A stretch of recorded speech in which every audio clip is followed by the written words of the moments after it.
گرچه سالهای سال از پخش مجموعه هزار دستان اثر زنده یاد علی حاتمی گذشته، اما هنوز خاطراتش همراه چند نسل از ایرانیان است.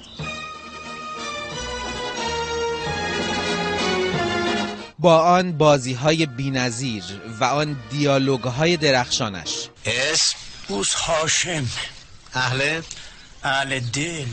و مهم این که این مجموعه نوستالژیک در فهرست ملی برنامه حافظه جهانی یونسکو نیز ثبت شده.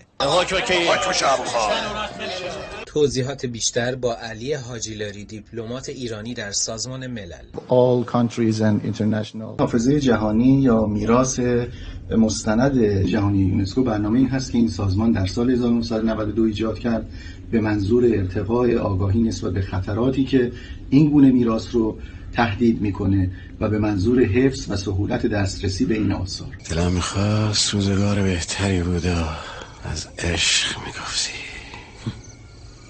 از نگاه سازمان ملل، هزار دستان میراث دیداری و شنیداری یک ملت است. کامران نجف‌زاده، خبرگزاری صدا و سیما، سازمان ملل.